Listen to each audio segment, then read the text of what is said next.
Bien chers frères et sœurs dans le Seigneur, que la grâce et la faveur de notre Seigneur Jésus descendent et demeurent sur chacun et sur chacune de vous. En ce 22e dimanche du temps ordinaire, l'Église notre Mère nous propose de méditer, de prier et de réfléchir sur deux grands points que je veux partager avec vous cette matinée. Le premier point sera la responsabilité apostolique et le deuxième point sera le glissement spirituel.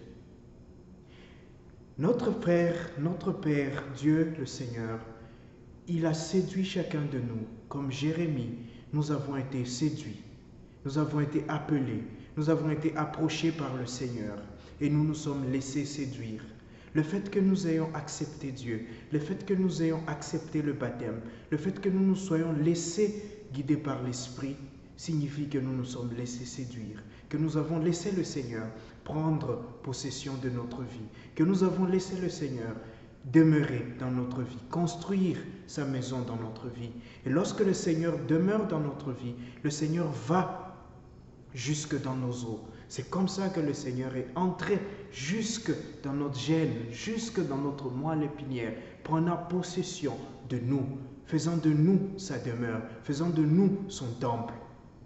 Et cette relation d'union avec le Seigneur, cette arrivée du Seigneur dans notre vie implique une manière de vivre, une manière de faire, une manière d'être. Être en relation avec le Seigneur a des conséquences. Être en relation avec le Seigneur comporte des responsabilités. Et ce sont ces responsabilités que nous trouvons dans l'évangile d'aujourd'hui. Ce sont ces responsabilités que Pierre n'arrive pas à découvrir. Pierre, dans les textes qui précèdent celui d'aujourd'hui, est déclaré par Jésus responsable de la clé du paradis, la clé du royaume. Pierre est considéré ou est choisi par Jésus pour être le roc sur lequel Jésus va bâtir son Église. Et cela met Pierre dans une position de faveur, dans une position de grâce, dans une position de bénédiction. Et Pierre, qui a reçu cette grâce, qui a reçu cette charge, qui a reçu cette bénédiction, oublie que cela va avec des responsabilités, cela va avec des conséquences. Et nous avons reçu aussi des apostolats, nous avons reçu des bénédictions. Tout apostolat que nous recevons de Dieu est une bénédiction, est une grâce, est une mission. Et chaque mission a des conséquences. Ceux qui sont parents, ceux qui sont pères, mères, frères, sœurs, ceux qui sont prêtres, ceux qui sont religieux, religieuses, chefs d'entreprise, tous, nous avons reçu une responsabilité. Nous avons reçu une mission. Et les responsabilités que nous avons reçues viennent de la mission que nous avons reçue. Plus notre mission est grande, plus nos responsabilités sont grandes. Quand on s'appelle Pierre, on supporte une construction. Être Pierre a le côté où on est responsable, on est heureux, on est fort, on est le roc. Mais il y a aussi le côté où on doit porter le poids de l'édifice. Avoir la clé signifie qu'on est le responsable. L'accès passe par nous.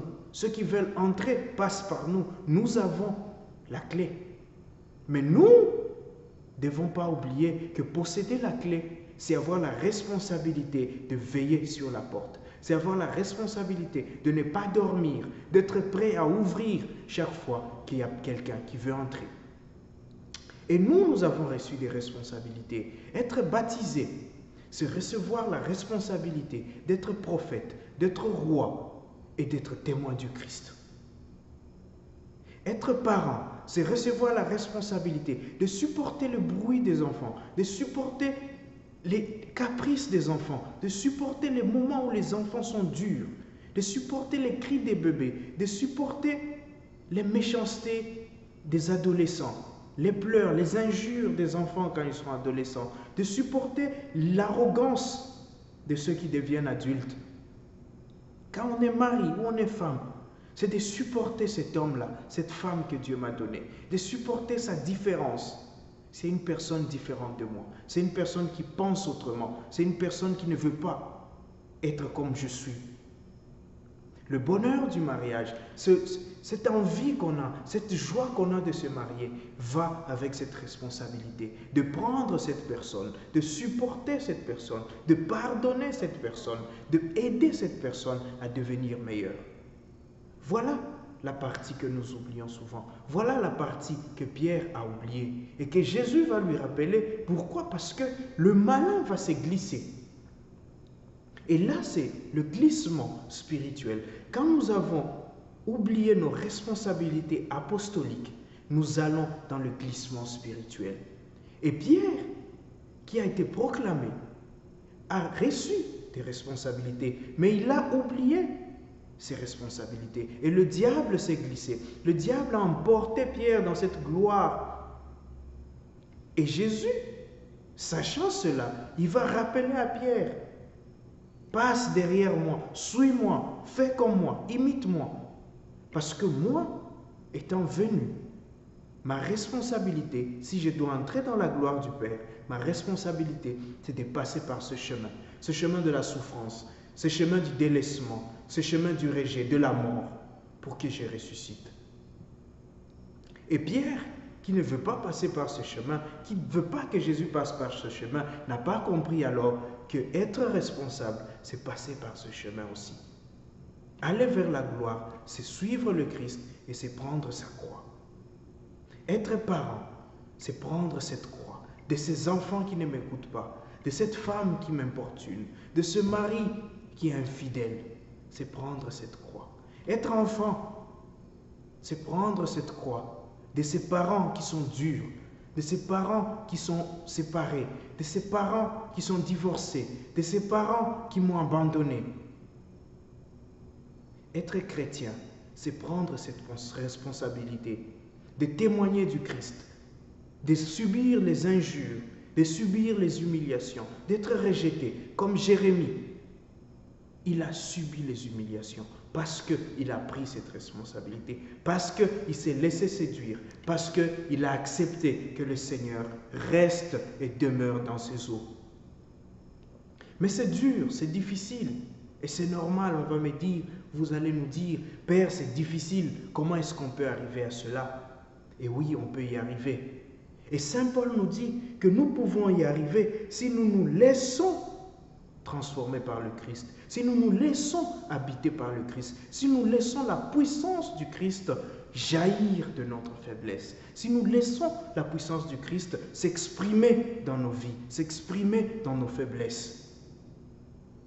Souffrir pour le Christ, ce n'est pas facile. Souffrir pour sa femme, pour ses enfants, pour son mari, pour ses employés, ce n'est pas facile. Certains même ne le désirent pas. Le chemin de la gloire est un chemin de joie, un chemin de bonheur. Mais pour y arriver, il faut d'abord passer par ces peines-là, passer par ces contradictions. Et c'est là où nous devons demander la grâce de l'Esprit Saint pour être des personnes qui savent discerner la gloire de la vaine gloire. Des personnes qui savent discerner la plus grande gloire de Dieu de cette vaine gloire que nous propose le Satan. Parce que le malin vient dans nos cœurs, il vient dans nos vies sous l'aspect du bien. Lorsque nous sommes élevés, lorsque nous devenons, par exemple, lorsque tu es ordonné prêtre, tu sens cette gloire-là, tu sens cette charge que tu as, tu sens ce respect que tu inspires. Mais n'oublie pas que tu dois aussi sentir ces personnes qui viennent toquer à ta porte à tout moment, ces pauvres qui crient, ces personnes qui sont possédées et que tu dois aller exorciser, ces personnes qui ont faim que tu dois nourrir, que tu dois prêcher, ces personnes qui cherchent, qui sont désespérées et que tu dois consoler, ces personnes qui t'appellent à 1 heure, à 2 heures, à 6 heures, à 4 heures pour te dire: mon Père, je souffre. Voilà, c'est à quoi aussi tu dois t'attendre. Tu es parent, tu es marié, tu dois t'attendre à ce que cet homme un jour vienne à 23 heures. À ce qu'un jour cet homme ne dorme pas à la maison. À ce qu'un jour cette femme regarde ailleurs.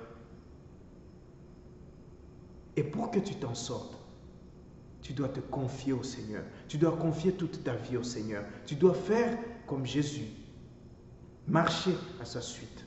Pour que lui, qui avant nous a porté cette croix, Lui qui avant nous a porté cette responsabilité, a porté cette charge qui implique la gloire, nous aide aussi à découvrir la vraie gloire, nous aide aussi à trouver le vrai bonheur, nous aide aussi à suivre le bon chemin.